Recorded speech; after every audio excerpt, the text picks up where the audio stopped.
Welcome to Who Are You, a CSI podcast. I am Lauren, and I've seen CSI through and through around 3 to 4 times. And I'm Nick, and this is my first time experiencing these episodes. Today, we are reviewing Season 2, Episode 18, Chasing the Bus, original air date March 28th, which is my brother's birthday. 2002. Not 2002, though. No. Definitely not. And director is Richard J. Lewis. Writers are Anthony E. Zeiker and Eli Talbert. And we start the episode with a bus. And Nick, what is the Vegas score for today's episode? Pretty low. Okay, I was like, it has to be low. Well, there are two scenes of the Vegas Strip. Okay. And then they pan to like a shot of like a road, and then they pan to the bus. But they're short.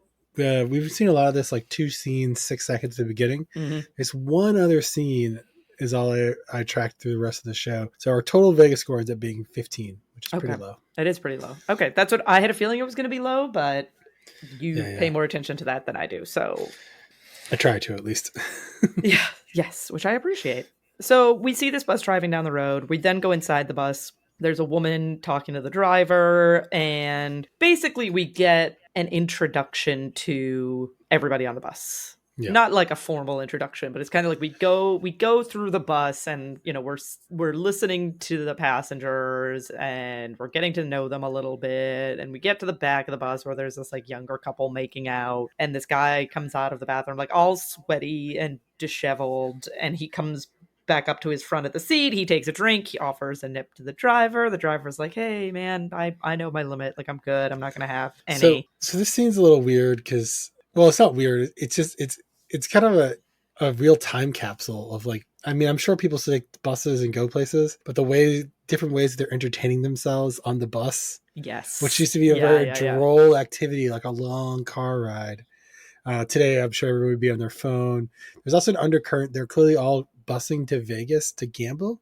Yes. Because it's like a guy's reading a book, and this is how you play. The guy's rolling his dice, saying he has a system, right? And everyone's got a story. Everyone's got a thing. I like the couple where one guy is talking about gambling, and you think his wife is just going to be like annoyed by him. Then she's just talking about her friends who says, "Oh no," she says the best thing to do is to play slots. And right, yes, they're all into the gambling, like And yes. I remember. So we live in Massachusetts, or I guess you live in Rhode Island now. I live in Rhode Island now. Yep. But we don't live that far from each other. And like many states now have legalized casinos, a lot more than used to. And it used to be a really big deal. When I was a kid, people would take buses to Connecticut. And yes, because they could have casinos. Yep, they had a casino called Foxwoods, and then later had a casino called Mohegan Sun for different Native American tribes. And that was a big thing that a certain subculture of people were really into, is taking the bus to the casino and gambling, and that kind of harkened that back to me. And like the guy's playing like an electronic gambling game, and it's just like But my favorite thing in the whole thing is the young couple making out in the back of the bus, which is just making out. Both a trope, but also it happens literally, or used to happen all the time. Yeah. Like if people who just wanted to sort of disappear, they all went to the back and hid at the back. Yeah. Inevitably, that's where the shenanigans would all happen. But yeah, it's kind of funny. It made me feel really old seeing this scene.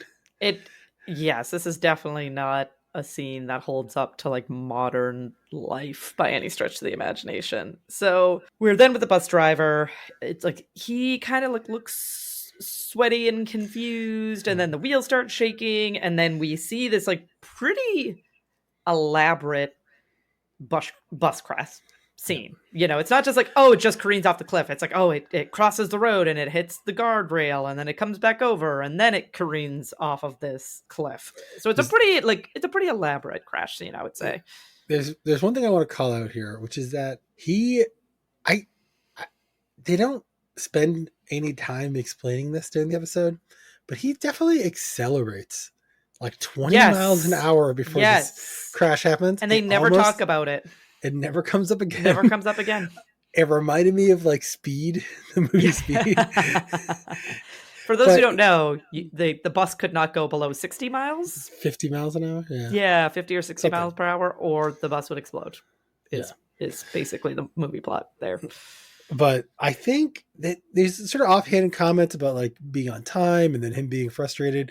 I feel like maybe they cut out a series of things that had to do with making it was really important that he like got to Vegas on time, so maybe he Yep. was accelerated for that. But then it's like I later in the episode they're doing some testing and they're like made a big deal about like but only drive the speed limit. And I went, oh, it's not gonna Yeah, happen. it's That's not going gonna to happen. happen They're because they're gonna he, have to figure out that he was speeding, and that's the only reason that this happened. no, Never came up. And I no. was just like, and when I rewatched it the second time, because I put it down in my notes, like, why is this guy accelerating? Is he afraid? Is he, I'm trying to like Yeah, yeah, yeah. think ahead, and never comes up again. Never comes up And again. on the second watch, I was like, yeah, they made a they show you this speedometer for like 10 seconds. It Mm-hmm. feels like Yep. like they, I was like, I don't know what got cut off and what's on the bottom of the cutting room floor, but there was definitely something afoot with the speeding part of this episode that just Yes. didn't make it to the end. And I don't know Did why not they make it left to it at the the end. beginning. This episode has a lot of filler, in my opinion, too. Yes, it does. We will get there. So we then see the team on scene. They're watching the rescue operation. We go to credits. David has like a brief moment in the episode. He's also on the scene, and his role essentially in this episode is to point out the like ever growing pile of dead bodies. Yeah. He's like, "Oh yeah, dead. That's me. Like I'm the one that handles the dead ones. So go put this body over here." Don't you think David and the driver look a little bit alike? A little bit, yes, they do. But we know what his dad looks like, and it's not his dad. So Yeah, well, I mean, like they could be biologically related outside of the CSI verse. oh, I'd have to look into that. I don't know, I don't think that's true. I but don't they do remember look the they do driver's they do name. but they do look similar. Then Grissom is kind of like, giving out instructions to the team. You go do this, you go do that. They decide to call in the cadets because they basically just like need all hands on, deck for this rescue operation. Yeah.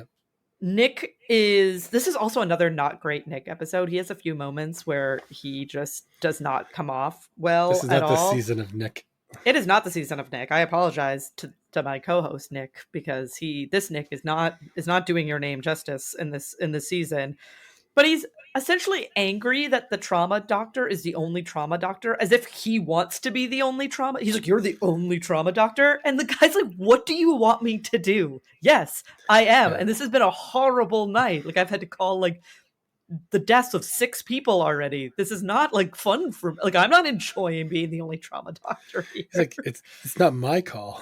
Right. Like Nick is like angry at him, and the trauma doctor's like, "I don't know what you want me to do. I'm just doing my job."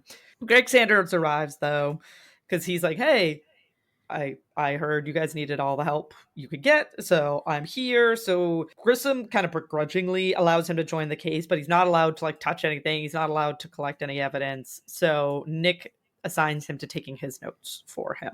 Jim Brass is then talking to Larry Maddox, who we soon learn is the owner of the bus company, Mm-hmm. and he is seemingly very cooperative. He like gives over the manifest. He's like giving all this information, and as they're going over the manifest, they realize that so far the only person that is missing is the parolee that was on the bus. He's the only person missing at this stage. Warwick and Sarah. I didn't write his name down. I thought he was going to be super important. Oh, the missing parolee. They spent a lot of time tracking him down. Yeah. And then, yeah, it's like a little microcosm of this episode. Yes, I agree. Then we have Warwick and Sarah there leading like a sweep on the road. So there's like a whole bunch of people. They're like walking in step on the road, marking evidence. And reminds me of the other episode with cadets where they like were they searching the desert for the marked, bones? Yeah. Yes. This is a very similar technique, but on the road. And then we go to Grissom and Catherine talking. This is where we learn that one of the tires on the bus blew out. And we also learn that the rod arm broke at some point. So we're starting to piece together a little bit, but what happened, but not really. It takes a while. I don't know if you've had Grissom's diatribe about Newton's third law yet, but I don't think so, but I don't think I also don't think that I necessarily directly jotted that down. So maybe he did and I just don't remember. And throughout the episode there's a whole pattern of like, okay, the bus broke. And yes. But in what what's order, the order? Right? Yeah. What's the order of operations? What broke? What's the original point of failure, aka the root cause, right? Yeah. Yeah. And that's kind of the big mystery of the episode. And so we're laying down like a lot of these bits and bobs here. That's why it's important. Yes. Catherine then goes out and checks out the Camaro.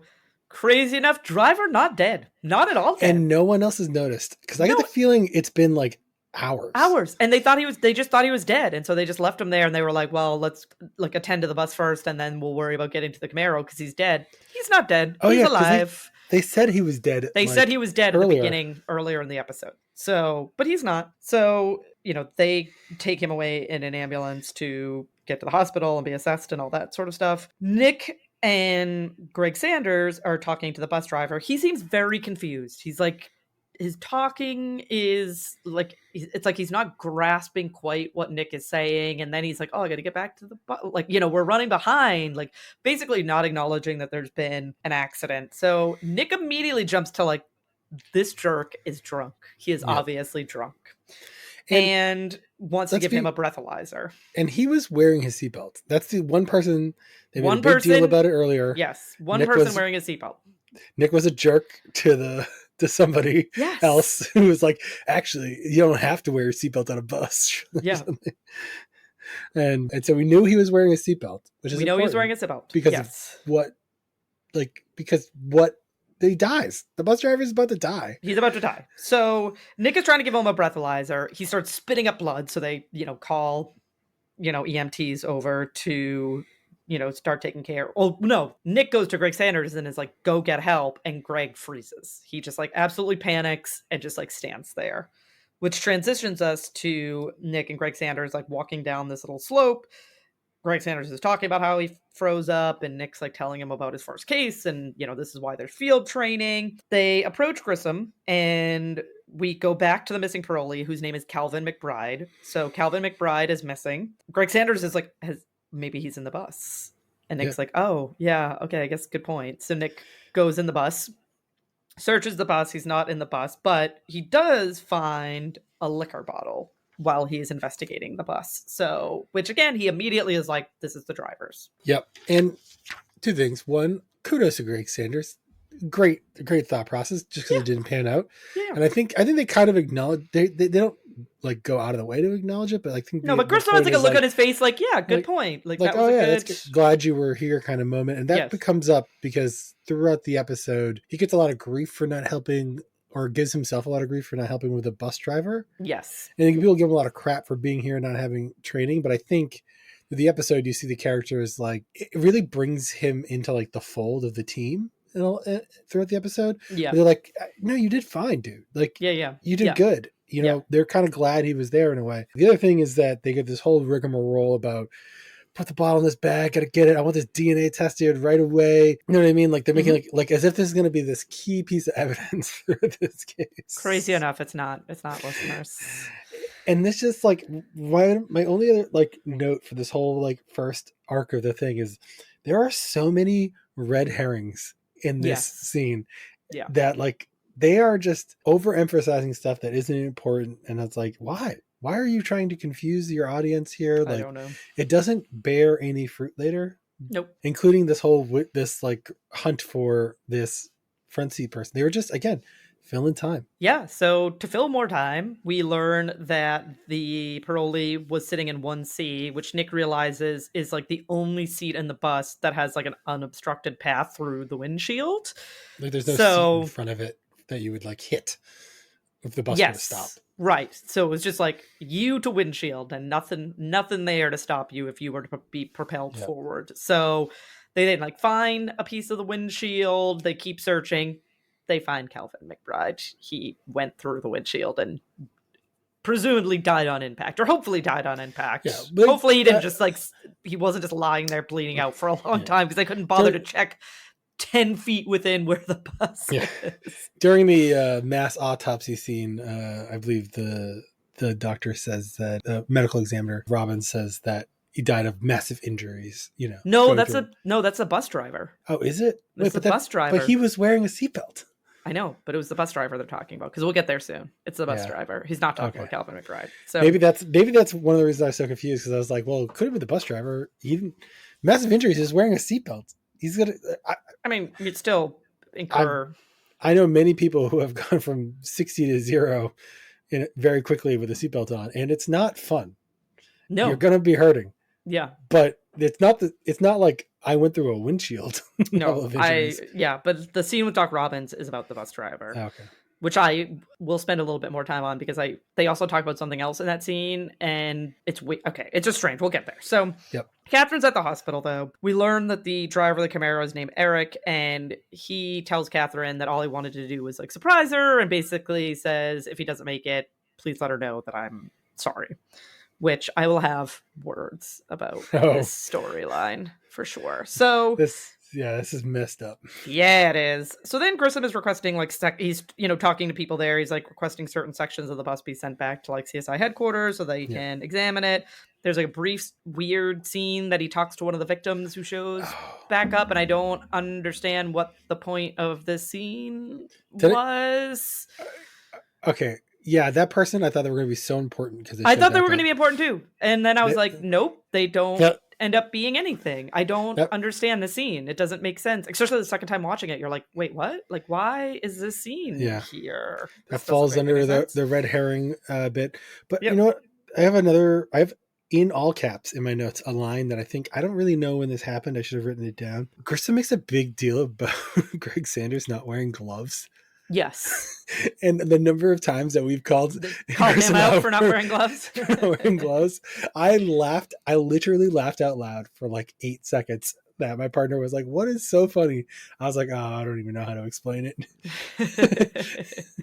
It's just the irony of that statement just got to me, broke me. Yeah, it's ridiculous. That was I think the night before at some point in one of the mini exchanges, maybe when they're looking at the bus or something. It's when Nick finds the liquor bottle and then they bag the liquor bottle up and Greg Sanders is like holding the bag, and that's when Grissom's like, hey, you should really be wearing gloves. And I laughed both times I watched it. It was funny. It was still funny watching it the second time. Yeah, it's I'm laughing now just thinking about it. Yeah, just thinking about it. I was like, I can't tell you the number of times I've stopped writing it down in my notes. Oh, what happened to your gloves, Grissom? Yeah, like, where's your gloves, Grissom? Just touching evidence, but hold everyone else to a different standard. Warwick and Sarah then on the road. There's like shreds of rubber everywhere, but Warwick realizes that the broken rod arm left an impression on the road, so it like gives a timeline of like when that broke. Yeah. So it was like the bus already started like kind of careening around, and then the rod arm broke. So they know that, like, again, they're starting to like piece together like this happened, and then this happened, and then this happened. So this is where they realize that the broken rod arm is not the first thing that happened in the crash. So it's not the original point of failure. Right? No, it's not the original point of failure. And Warwick and Sarah kind of talk through the course of the crash, and we have like a pretty impressive, especially for the time, like reenactment of the crash. It's very Ghost Dad. It's very Ghost Dad. I liked it. I was like, all right, CSI. Like, I'm impressed. This is pretty good. So then Greg Sanders approaches Grissom in the hallway. We learn that the whiskey bottle belonged to Calvin McBride. It was not the bus drivers. And I think the entire point of the scene, well, I shouldn't say the entire point. Like, we want to know that the bus driver wasn't drunk, but there was plenty of other ways to find out if the bus driver was drunk or not. The main point of the scene, I think, is to give Grissom an opportunity to ask Greg Sanders if he enjoyed being out in the field. So this is one of those like reassuring moments where Greg Sanders is like, oh, you heard that I messed up? And Grissom's like, no, I'm just like legitimately curious if you enjoyed your time out in the field or not. Like, is this something you're interested in? An actual moment of Grissom being a good boss. Go Grissom. Look at you. That's a real like boss moment though, like where you're like trying to get a piece of information out of somebody who reports to you because like you want to know if like this is something they'd be interested in doing more of. Yes. And they're like, why are you asking me that question? It's like, oh, now I have to explain to you why I was asking the question. Yeah. But yeah, it's obviously Grissom had heard. He's not dumb. Yeah. He saw. He saw him out there. So, but yeah, no, he was just like asking him how it was going. Yeah, which again, Grissom actually being a good manager for once, so go Grissom. We transition to Nick and Doc Robbins. This is where we kind of like get confirmation that the driver wasn't drunk. Doc Robbins is like, no, like I took a blood sample. He was not drunk. But, and this is the part this literally makes no sense to me. So he wasn't drunk, which great. But he did have type 2 diabetes and was showing symptoms of hypoglycemia, which could have contributed to the crash, but they basically were like, well, he's not drunk, so he didn't contribute to the crash. And I'm like, Yeah. but he's like on the verge of fainting. Like, just Yep. because he's not drunk doesn't mean that like there's not other conditions that can affect your ability to drive a vehicle. And this is a thing that could affect his, like, it was just so strange that they were like, well, bus driver wasn't drunk, so obviously not his fault. And I'm not saying that like having a medical emergency makes you like legally liable, You're but not like liable, but it's a contributing factor it's a to contributing factor. why the bus crashed. Right. And so maybe this is why he accelerated, is because he Yeah. was like starting to like get lightheaded and starting to get like faint and like not quite coherent. They never talk about it. They never explain it. They're just says like, well, he's not drunk, so he's not at fault. Next thing. But we do learn that he died of massive internal injuries. Yeah, which they don't really explain how he obtained them. Nope. Because the bus also, I know I just said like people like sometimes people they get some really nasty bruises from their seatbelt, but they Oh usually yeah, say I've been in a car I've been in a car accident and gotten a yeah, very unpleasant bruise from it, the seatbelt. it typically saves their lives. Now they didn't really like hit a wall and stop. I'm sure most of the bruises came from falling down the cliff Yes. because they kind of slowed down gently, right, as the bus was losing control and bouncing off the Jersey barriers. So I guess a lot of things could have happened if you were in a seatbelt if you're like rolling. So I should give some credit there. Like yeah, because the bus is like on its side when Nick goes into it. It's not like yeah. standing upwards. So And like so yeah, and like they say like 9 people died, and then like, 9 they people kill ended up off like dying. 3 more people No, it was throughout 6. the episode. It was 6 people at the beginning and then 3 more. It ends up being Okay. 9 at the end. Yeah, so it's like it adds up quickly. So maybe I should backpedal on the whole how did the bus driver die a bit again, but it's still they don't really explain it. But I'm 100% on board that first off, it's very irresponsible. They talk about him like not eating if you're right. type diabetic, you're operating heavy machinery basically, yes. right? Yes, and, this is and what I'm so saying. Like he shouldn't get a free pass just because he wasn't. Again, I'm glad he wasn't drunk. Good for not drinking on the job. But he could have been unconscious the whole accident. Right. They don't know. Right. I think it's important for him to have died so they don't have the witness to tell them what the happened. order of operations. Yeah. But which is why I assume they killed off the bus driver. Probably. But yeah, they read it off. When we get to the end and they arrest somebody, I have things to say. Oh, okay. They make a comment at that point about like, oh, I'd hate to be on a jury. Yes, over this case, but like that the person they arrest at the end of this, I'm not gonna say they're not gonna do any jail time, but they're gonna be doing any capital crime jail time. Yeah.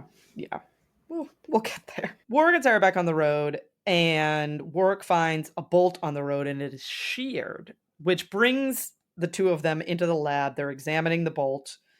Then Nick walks into like where Grissom is and lets him know like, hey, bus was in perfect condition. Service last week, which ushers in Warwick and Sarah, where they give the determination that the bolt was not the proper grade. It should have been a higher grade. It should have been like a level 8 grade bolt, but it was in fact a level 5 grade bolt, meaning that like it should not have sheared if it were a level 8, but because it was not, it like couldn't handle the pressure and sheared. If you're a structural engineer out there, feel free to chime in. But, yes, I am not. I am just literally word vomiting what the episode said to me. So I don't know for sure. But speaking of people who are liable, this bolt company basically they never address the manufacturers of the bolt who like we're pretty sure. Like, well, this thread will go for a little bit. Spoiler alert: the bolt company probably is making a substandard bolts and mislabeling them and selling them. Yes, as a wrong grade. Because the bolt is labeled, right? It's labeled as being it's an not 8. Like it's not like when they did the testing, it was not. It was only a 5. It's not like the maintenance crew is installing subpar bolts. They just aren't there. So I'm sure it has to do with the hardness and the different properties of the metal, the steel, and it's important, right? Obviously, if you have a bolt that isn't strong enough, then when it'll be the first component to fail, so you don't want that to be the case. Right. So we do learn that the bolt snapping was not the first action. That was not the initial triggering action. We then return to Catherine. She's in the hospital. Jim Brass enters. We learn that Eric, the driver of the Camaro, did not make it. And they're shocked that he had signed a DNR, which is a do not resuscitate, which means basically if you're like in surgery or you're in the hospital and you start to fail, don't take any extreme measures to Yeah, you bring don't me want to be back on to a life. ventilator, Yeah. right? That's a lot of it is like, don't put Yeah. me in a ventilator. I don't Yeah. want Don't to be hook me up to shocked back to life machines. with a Yeah. defibrillator. I don't want to Right. be intubated. That I forget. I don't really know why. This was a big deal, a big trope in TV shows, the end of the 90s and the early 2000s. It was. There was a really big ER episode about this, Yeah. which is another 90s medical show. It's similar I'm to sure Grey's there was Anatomy for those who yeah. are watching slightly more. I mean, now that's on season like 19, so I don't know if that's really modern anymore either. But I'm sure there was some. I was probably too young to read the newspaper back then, but I'm sure there was probably some famous case that kicked yeah, it off or that kicked something. it off. Then Grissom and Warwick are with the bus company owner. We learned that the company that he goes through to get his bolt is Brillway Bolt Company. He just started using them because they were a low bid. Oops. I mean, like, not for nothing. It's a Oops. bolt if it's made to an ISO specification. Right. Which Why is what would you he pay more? believed. But Yeah. yeah. Sarah's sorting through tire treads. We then have Jim Brass at the gas station. He's interviewing people that work there. Sarah ends up swabbing one of the pieces of like tread that they picked up off the road, which becomes very important in a little while. Just Catherine long, is, yeah, this Catherine's, long montage of bust not bust tire parts. yes, this was definitely filler. This was 100% filler. It was like, oh, we have a minute left. Let's just have Sarah slowly sort through tire treads and And we'll watch really, her. that felt more like a work activity. I'm surprised they had. I know, so yeah, that it wasn't him. He It's finally probably didn't. because too important of a piece of evidence came out of it, I think. Yeah. Oh no, he's had some very important parts of evidence come out of things that he's been working Yeah, on. he got to play this episode. I think he played chess with Grissom Yep, she and came did. calling when Sarah called. That was his This role is true. in This is this true. episode. Yeah. Well, he also found the bolt on the road. Catherine's back on scene though. Nick is processing the Camaro. They pull the wallet out from the center console, and this is where they connect the dots that his girlfriend was on the bus because they like take out his wallet, they open Yeah, it up, they see pictures of him and his girlfriend, and Nick's like, I know that woman. Like she was in the accident. So Catherine and Jim Brass are then with the girlfriend in the hospital room. and this is my first what I'm calling fake spot the guest star. Okay, fake spot the guest star. Here we go. So I don't really spot the guest star very much at all this episode, but this I only have one, and this is not actress, it. So this actress, her name is Cara Bueno. I recognized her when I when I looked at the IMDb at the end of the episode. She's in every episode of Stranger Things, which is a very large show. Her name's Karen Wheeler. She's the mom of Mike and what's his sister's name? She's another big character in that show. Hold on, I'll look it up real quick.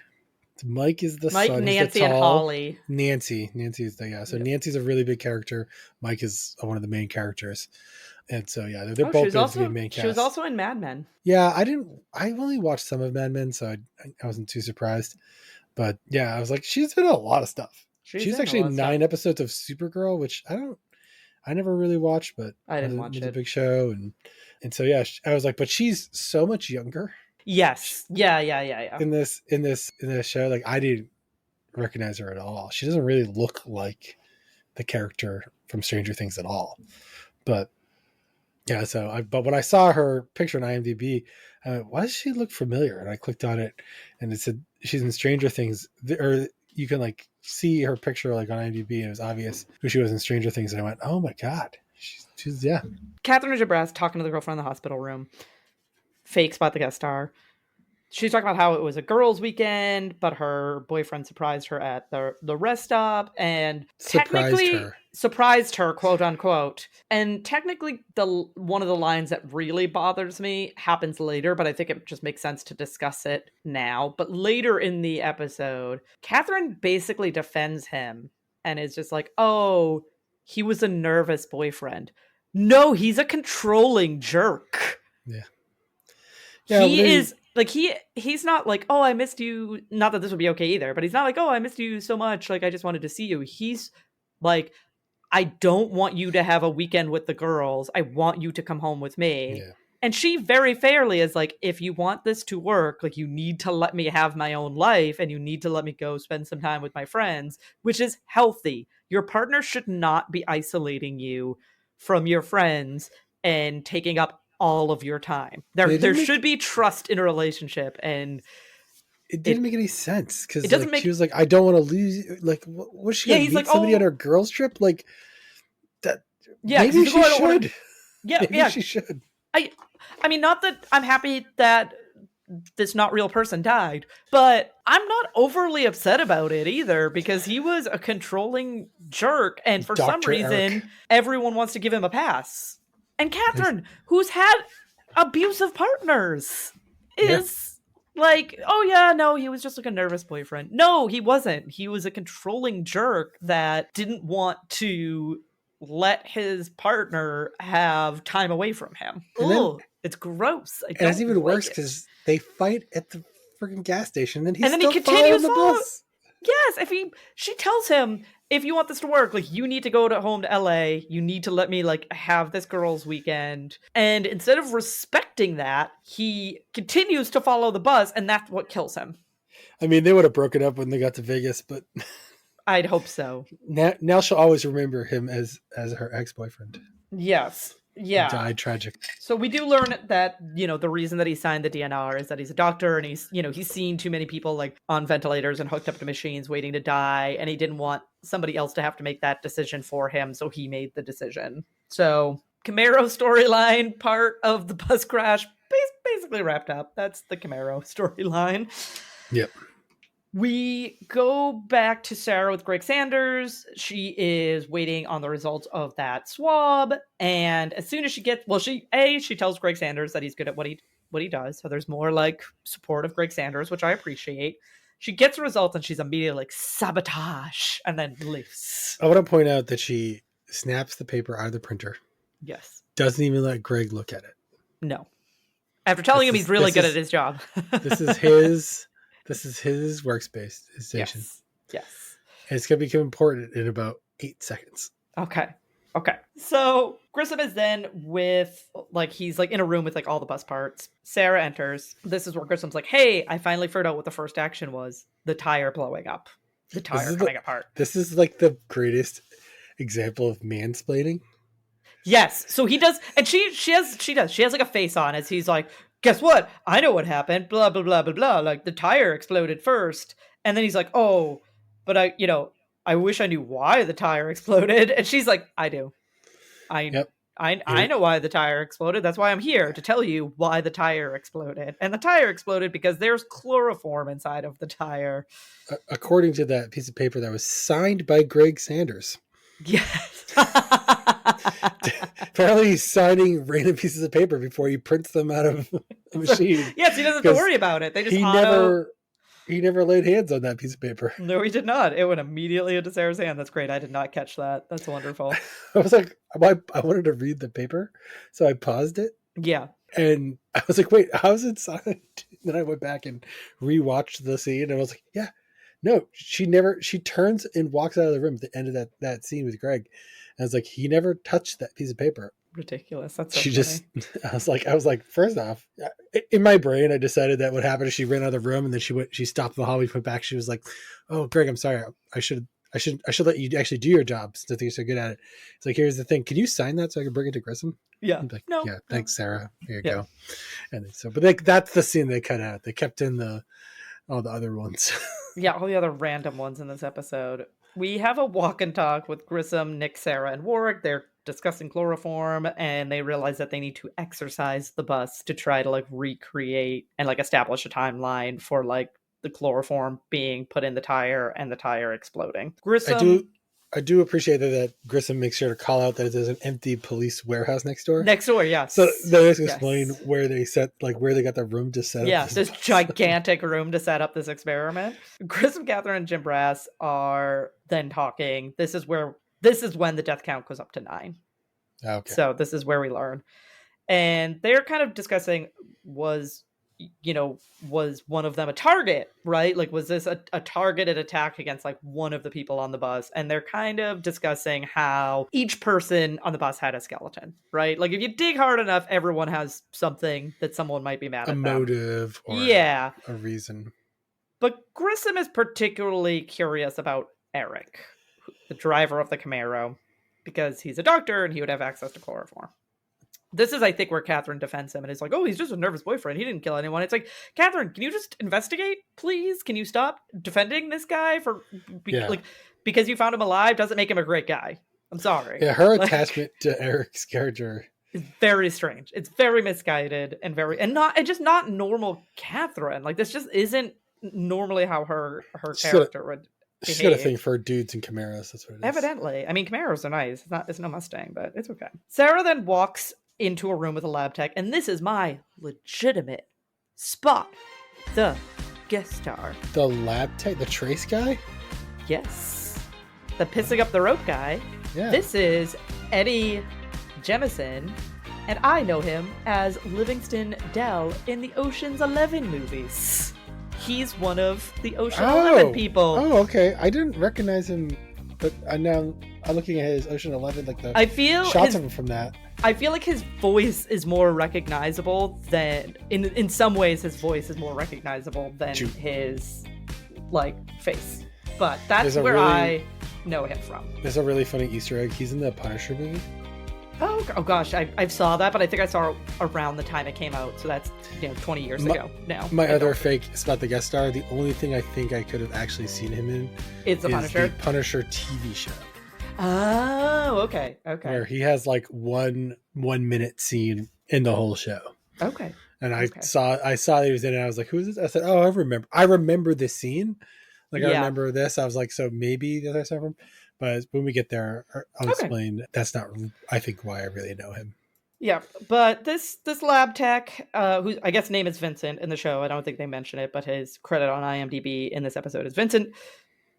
Tells Sarah about pissing up a rope, and then technically pissing down a rope really is more what the action that the chloroform would take. So I'll admit I'd never heard this trope. Oh, I've heard pissing up a rope. I have. Yeah. Or maybe I've heard it from the show because I've seen the show enough times. Maybe this is the only place I've heard it from. Grissom, Warwick, and Sarah and then setting up the tire experiment, and Sarah is like showing them how the chloroform could have been put into the tire. And as she does this, they realize that her she was using her left hand to like prop herself up to like pour the chloroform into the tire. So they're like, let's go print that because that could be really important. Yes, I think she used to like stand up, right?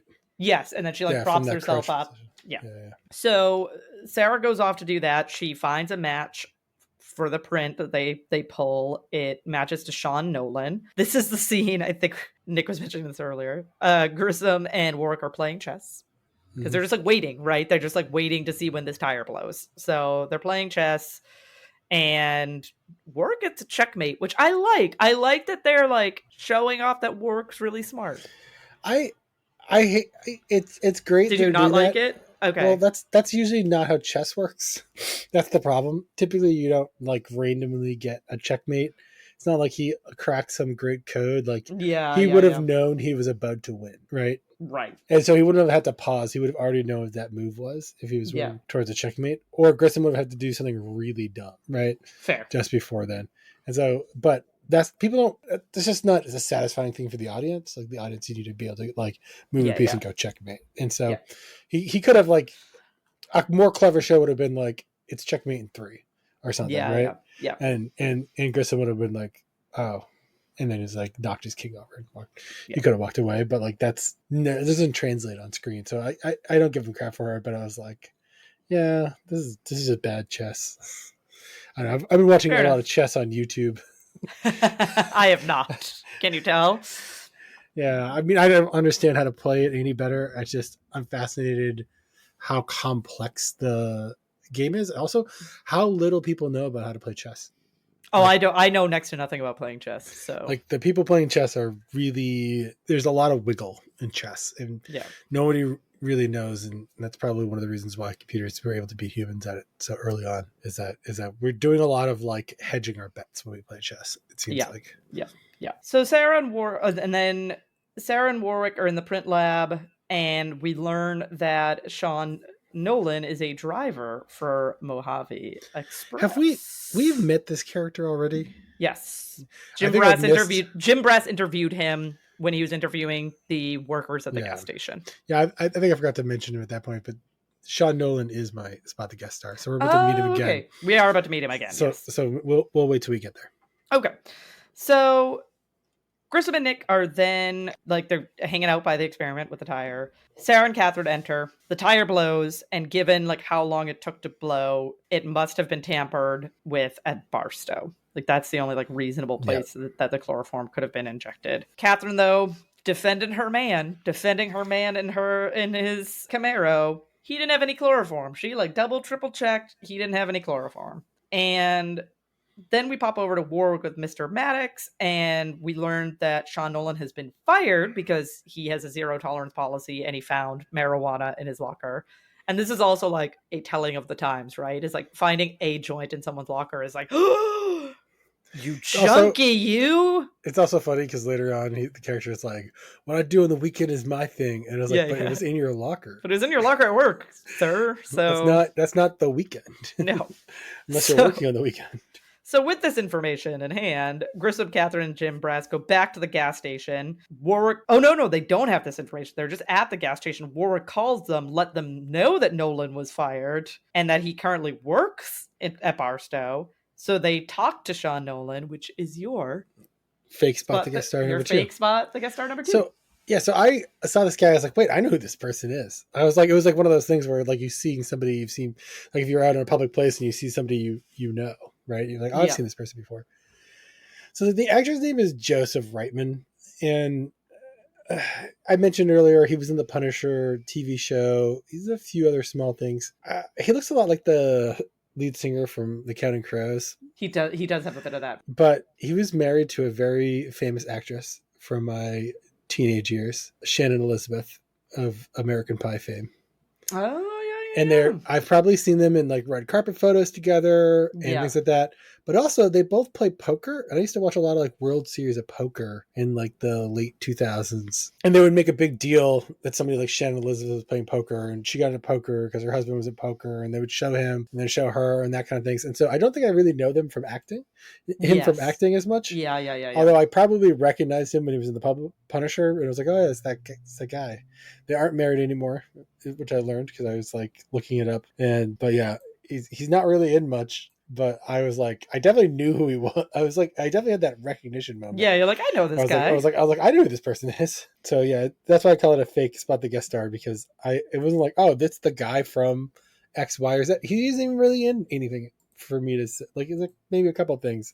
Someone out there might watch something that he was in, and like it, but I don't really know him as an actor. I think I mostly know him from pop culture. Is really the better way. That's fair. That's totally fair. So they're talking, to Sean Nolan, and he's, denying any involvement, but Catherine detects chloroform on him with no warrant. Just scans him in the middle of this gas station. Yeah. But what's that? But then they take something off of his personal self to investigate further. Now they have probable cause. Yeah. Well, I'm going to say debatable on that one. As a non-law practicing individual, I don't know.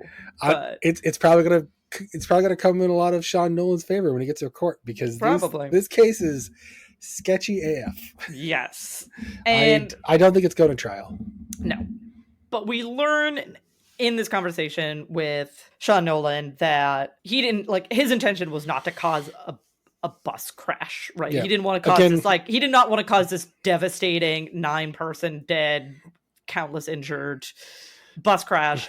He just wanted to cause issues for Mr. Maddox because he got fired from the company. Again, that's all he wanted. Again, Mr. Nolan probably should not have just admitted fault. No, definitely shouldn't have. To the police, especially since the evidence that they took off his person without a warrant after scanning him in a gas station, which I'm sure has many volatile compounds in the air, probably is going to get thrown out. Yep. However, the admission is not. Might not. And but given that the driver was not fit to be driving the bus, in his current Nope. condition. Nope. The Bolt Company is criminally negligent, and I hope Yep. they 9 families sue the living crap out of that Bolt Company. Agreed. I don't think I would convict him of anything more than like a month or 2 in prison. Like, okay, you're going to get some prison time for putting chloroform in some tires. Yes. But I'm probably not putting you in prison for killing 9 people. Yeah, I don't think I would either, but I don't know if like a few months, because his whole thing was he in his like 11 years of driving a bus, he never knew like a blown out tire to cause a crash, which to me sounds not entirely true. But basically, according to this episode, it was just like a cascading series of events that caused the crash. It was like the tire blew, and then the bolts didn't hold. It took and the then fault rod of a arm lot broke, it took a lot of sins to get to this one place, right? It was solely his fault. So like that's what I mean. Like that's why I think it would be like. But would he get manslaughter? Like would he get like, your intention endangerment? Yeah, like your intention wasn't to kill these people, but your actions did cause their deaths. So like, and you never really know until you're in court and you're presented with evidence and experts and people. It's actually, I mean, that's the whole point of the process, right? Yeah, but yeah, if I was a betting man, my guess is that he could get months of prison, but like he's not going away for the rest of his life. No, no, I don't think so. It's either. I don't think murder is going to be on his rap sheet. Oh, he will definitely not be driving a bus anymore. True. Very true. And that wraps up today's episode. So Nick, what did you think about today's episode? This is one of I mentioned this before the stream. I don't know what it is about transportation based. I don't know either. Episodes. The CSI. Why? This was not a great episode. No. Which is too bad because it's going to probably be coming out during the week of our 1-year anniversary of recording. It will be. It will be. But it isn't our official anniversary episode. That'll be the next one, I think, right? But but it's not a great episode. I agree. I don't even remember the episodes at the start of the season that I know I didn't really like. So I'm reticent to say it's currently the worst episode of the season because it probably isn't, but it's definitely not a great. I will say the second watch through was not worse than the first watch through. It was just equally bad. Agreed. So yeah, I have very similar feelings. Greg Sanders saved this episode for me. Yeah. I'm not sure if it's the worst episode of the season, but it is definitely bottom 3, somewhere in the bottom 3 for this season for sure. Again, it's a one case episode, which tend not to be my favorite. It's full of filler, like just random scenes that are like felt like they were too long and drawn out, and another meaningless. Yeah, meaningless, right?